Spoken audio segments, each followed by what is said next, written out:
فدا عدیل اپنے کالم محاذ قلم کے ساتھ آپ کی خدمت میں حاضر ہے۔ عنوان ہے انتخابات اور سیکیورٹی خدشات۔ ایک جانب اگر بعض سیاسی جماعتوں نے الیکشن شیڈول کا باقاعدہ اعلان ہونے سے قبل انتخابی مہم شروع کر رکھی ہے، تو دوسری جانب سیکیورٹی خدشات میں بھی اضافہ دیکھنے کو مل رہا ہے۔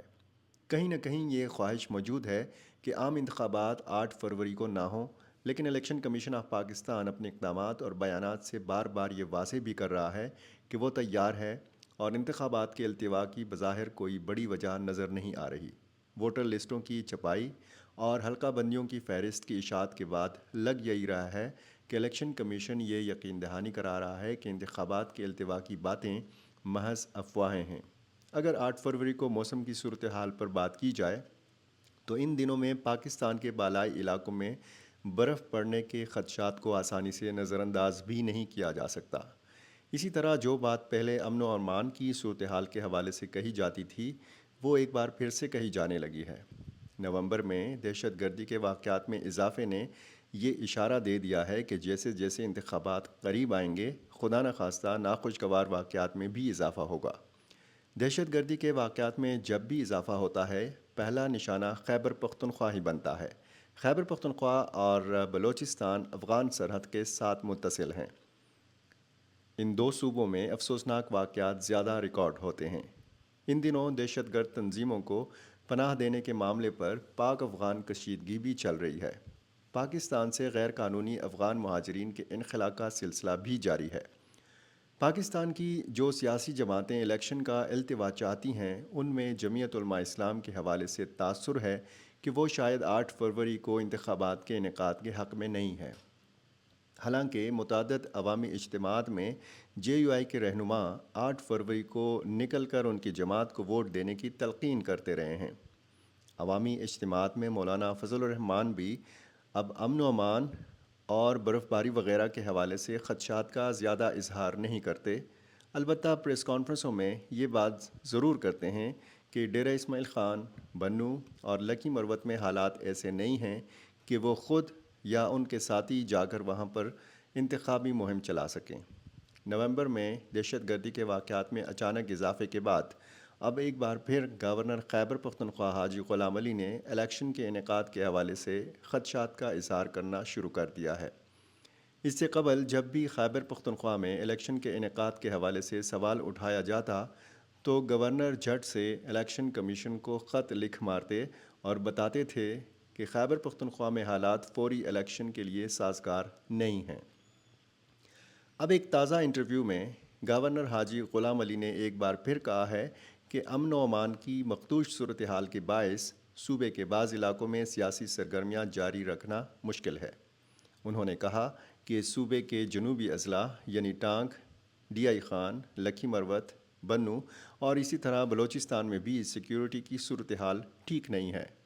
گورنر خیبر پختونخوا کا کہنا تھا کہ انتخابات پرامن ہونے چاہیے، یہ نہیں ہونا چاہیے کہ ووٹر ووٹ ڈالنے جائے اور اپنی جان ہی کھو دے۔ ایک ذمہ دار عہدے پر بیٹھا ہوں، اس لیے بس اتنا ہی کہوں گا کہ صوبائی حکومت اگر محسوس کرے تو یہ معاملہ الیکشن کمیشن کے سامنے رکھے۔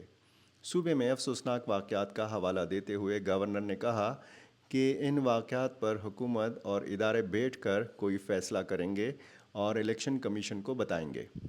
گورنر کے تازہ فرمودات سے یہ اشارہ مل رہا ہے کہ خیبر پختونخوا کے شورش زدہ علاقوں میں الیکشن کے انعقاد کے حوالے سے سنجیدہ سوچ بچار ہو رہی ہے۔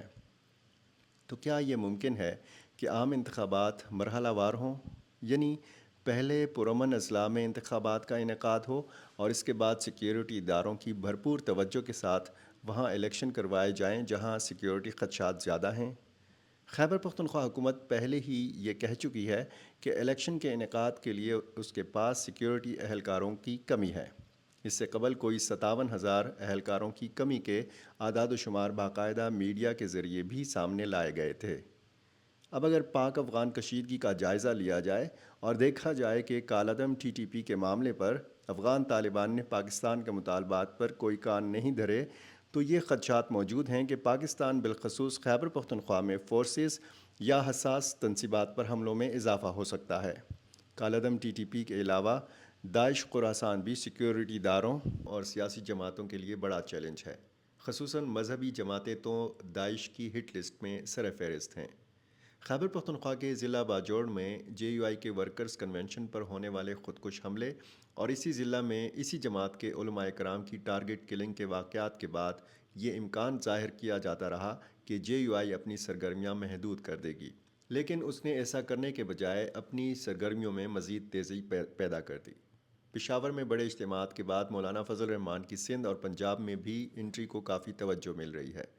جے یو آئی کے ذرائع بتاتے ہیں کہ آنے والے دنوں میں پارٹی کی سرگرمیوں میں مزید اضافہ کیا جا رہا ہے، لیکن مولانا فضل الرحمان کی زندگی کو لاحق خطرات سے ان کی جماعت کے اندر ان کی سیکیورٹی پر مامور ذمہ داران بھی بخوبی واقف ہیں۔ ایسا نہیں ہے کہ اس قسم کے خدشات صرف مولانا فضل الرحمان کو ہیں، باقی سیاسی جماعتیں بھی اسی قسم کی صورتحال کا سامنا کر رہی ہیں۔ سیکیورٹی اداروں کی توجہ سیاسی اجتماعات یا سیاسی شخصیات کی سیکیورٹی سے زیادہ تحریک انصاف کو اجتماعات سے روکنے پر مرکوز نظر آتی ہے۔ دفعہ 144 لگا کر تحریک انصاف کے کارکنوں یا سپورٹرز کو تو اکٹھا ہونے سے روکنے کی کوشش کی جاتی ہے، لیکن جس جواز یعنی سیکیورٹی خدشات کی بنا پر انتظامیہ کے ذریعے پابندیاں لگائی جاتی ہیں، ایسی پابندیوں سے باقی جماعتیں آزاد نظر آ رہی ہیں۔ اس دو رخی پالیسی کی وجہ سے اگر ایک جانب لیول پلینگ فیلڈ کی ناہمواری صاف نظر آتی ہے، تو دوسری جانب سیاسی جماعتوں یا شخصیات کی سیکیورٹی کے حوالے سے متعلقہ اداروں کی سنجیدگی کی خلئی بھی کھل جاتی ہے۔ اسی آنکھ مچولی کے درمیان کوئی بڑا حادثہ سارا پلان تلپٹ بھی کر سکتا ہے۔ دیکھنا یہ ہے کہ عامی انتخابات سے قبل سیکیورٹی ادارے بلا امتیاز سیکیورٹی پلان کیسے ترتیب دیتے ہیں، اور کیا اس بات کے امکانات اب بھی قوی ہیں کہ الیکشن 8 فروری کو ہی ایک ہی مرحلے میں ہو جائیں گے۔